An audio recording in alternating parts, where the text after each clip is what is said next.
বাংলাদেশের রাজনীতির গতিপথ পজিটিভলি নতুন ধাপে উন্নীত হয়েছে। এই ঘটনার পরেই দেখলাম যে এই ঘটনা বুধবারের গতকালকে এটা খুবই সূক্ষ্মভাবেই কোনো একটি জায়গা থেকে কোনো এজেন্ডা বাস্তবায়নের জন্য কি এটা গতকালকে এভাবে প্রচার করা হয়েছে কিনা সেটা আমি জানি না, সন্দেহ যাচ্ছে। কিন্তু আপনারা এখানে যুবদলের দায় করছেন কেন? পরিবার আজকে বলছে যে 3 জনকে আসামের তালিকা থেকে বাদ দিয়ে বাদীর মেয়ে আজকে বলেছে চ্যানেল 24-এ আমরা দেখেছি ভিডিও ফুটেজটা আপনারা দেখবেন যে ওখানে বলেছে নতুন 3 জনকে নিরাপরাধ 3 জনকে এই মামলা আসামি করা হয়েছে। এটা কারা করলো? পুলিশ বাহিনীকে আপনারা জিজ্ঞেস করেন, সংশ্লিষ্ট কর্মকর্তাকে জিজ্ঞেস করেন কারা করলো এটা, কাদেরকে বাদ দিয়ে কাদেরকে ঢুকানো হলো। ওই ভিডিও চিত্রে কি আপনি যুবদলের কোনো একদম করে পরিচিত বা ছাত্র দলের স্বেচ্ছাসেবক দলের কাউকে আপনি দেখেছেন? আপনারা বলেন, আপনাদের অনুসন্ধানী টিম, আপনাদের নিশ্চয় প্রত্যেকটি টিভিতে ইন্টেলিজেন্স ইউনিট আছে না আপনাদের? তাদেরকে জিজ্ঞেস করে আপনারা জানান আমাদেরকে যে কারা দায়িত্ব নিয়ে এই কাজটি করেছে। আমরা মামলার আসামি হিসেবে আমরা বহিষ্কার করেছি, আমাদের সাংগঠনিক অনৈতিক কাজের সাথে সম্পৃক্ততা পেলে বা আমরা নাম আসার কারণে বহিষ্কার করেছি।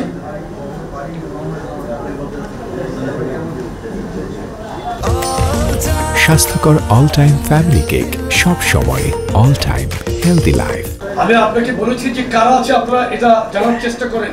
আজকে 3 দিন আগের ঘটনা আপনারা কি আপনাদের সাংবাদিকের দৃষ্টিকোণ থেকে এটা আপনারা জানতে পেরেছেন? আমরা তো যতটুকু খবর নিয়েছি এখানে পরিচিত আমাদের দল করে এরকম কেউ নাই, আমরা যতটুকু খোঁজ নিয়েছি। এবার আপনারা কি পেয়েছেন আমাদেরকে জানালেন।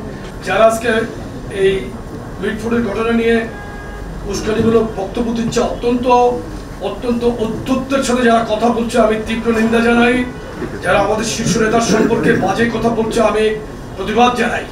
আপনি দেখেন গতকালকে আহনাব জামান নামে একজন এনসিপির খুব সুন্দর এনসিপির ওয়ার্কার, তার ফেসবুক প্রোফাইলে হত্যার সাথে তার ছবি আছে, সে আমাদের ইশাককে মেরে কুকুর দিয়ে খাওয়াবে বলেছে।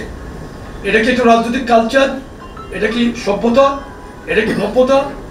আপনারা বলেন তো দেখি, আমরা 5ই আগস্টের পরে আমাদের এই দায়িত্বশীল নেতৃবৃন্দর এমন কোনো আচরণে আপনারা কষ্ট পেয়েছেন কিংবা আপনারা আমাদেরকে স্পেসিফিকলি বলেন। যারা এখন এই মিটফোর্টকে ইস্যু করার চেষ্টা করছে, যারা বাংলাদেশকে নির্বাচনের বাইরে রেখে অন্য ধরনের একটি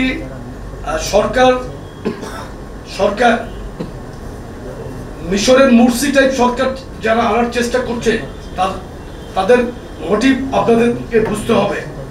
আমরা দেশের জনগণের স্বাধীনতা সার্বভৌমত্ব রক্ষার জন্য কিন্তু আমরা বাংলাদেশের সবচেয়ে বেশি রিস্ক নেওয়া একটি দল, যে দলের ইতিহাস স্বাধীনতার যুদ্ধের ঘোষণা থেকে শুরু করে এরশাদ বিরোধী 9 বছরের আন্দোলন এবং এই জুলাই গণঅভ্যুত্থানের দীর্ঘ যেই 1.5 যুগের যেই কষ্ট, ত্যাগ এবং তিতিক্ষা, সেটাকে কিন্তু আপনারা অবশ্যই একটু চিন্তা করবেন।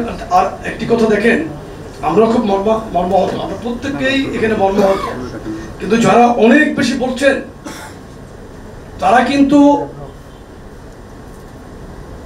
বলছেন মানবতার কথা বলছেন, কিন্তু তাদের মানবতা বিরোধী অনেক ঘটনার আজ পর্যন্ত তারা বাংলাদেশের মানুষের কাছে কোনো প্রকার ক্ষমা চায় নাই।